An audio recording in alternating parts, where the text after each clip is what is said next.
Security guards shoved the single dad backward as laughter exploded across the luxury auction hall. "Move that garbage off my stage!"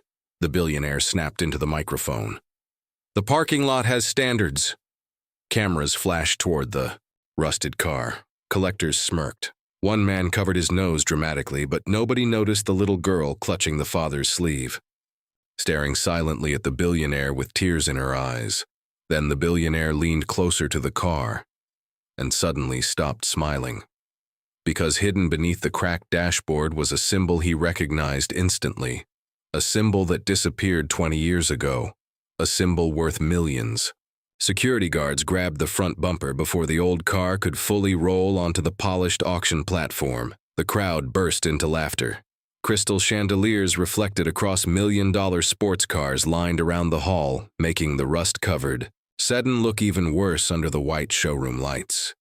Wealthy collectors whispered to each other behind raised champagne glasses while cameras turned toward the commotion like hungry vultures.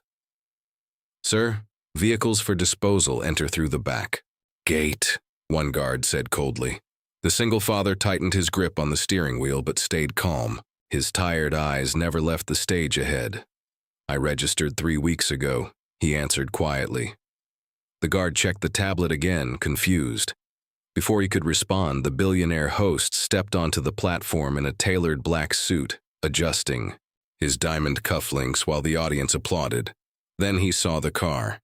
The applause slowly faded into amusement. "You brought that here?" the billionaire asked into the microphone. Laughter echoed again. The father stepped out of the vehicle carefully, worn boots touching the glossy marble floor. His young daughter climbed out beside him, clutching a tiny backpack with both hands. The team. Billionaire walked around the sedan dramatically, rust stains, cracked headlights, faded paint, a missing rear emblem. "This may be the first car in auction history worth less than the parking spot it's occupying," he announced. The room exploded. Even some camera operators struggled not to laugh. The little girl looked around nervously before tugging her father's sleeve. "Dad, did we come to the wrong place?" He forced a small smile. "No, sweetheart." But his voice sounded tired. The billionaire leaned against the hood casually. "Tell me something," he said.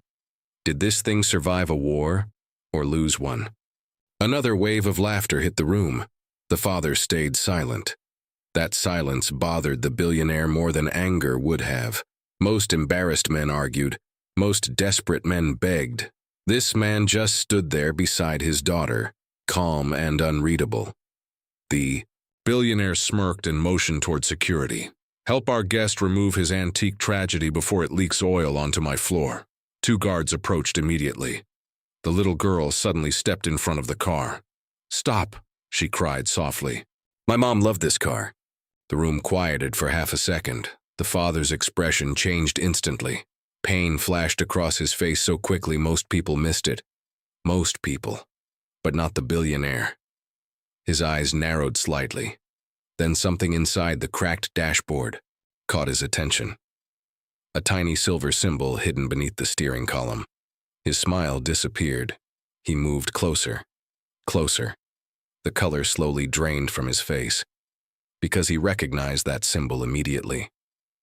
20 years ago, it vanished after one of the biggest automotive scandals in history, and it was never supposed to appear again.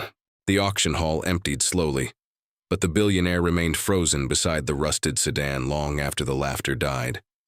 His fingertips brushed the hidden silver symbol beneath the dashboard again. Impossible. A memory he had buried years ago came crashing back without warning. Shattered glass, screaming engineers, cameras outside factory gates, investors demanding answers. Project Helios. The father gently lifted his daughter into the passenger seat. "We should go," he said softly. But before the engine could start, the billionaire suddenly spoke. "Wait." The entire security team stopped moving. The father looked at him through the cracked windshield. For the first time that night, the billionaire's confidence looked unstable. "Where did you get this car?" he asked quietly. The father's eyes hardened slightly. "You already know." A dangerous silence filled the hall. The billionaire stepped back slowly as if the answer physically hit him. The old sedan rattled loudly before pulling away from the luxury building, disappearing into the city traffic while confused collectors whispered all around the room. But the billionaire never took his eyes off the exit. "Get me every file connected to Helios," he ordered coldly. One assistant blinked, nervously. "Sir, those records were destroyed." "Then recover them." That same night, black SUVs stopped outside a tiny repair garage near the industrial district.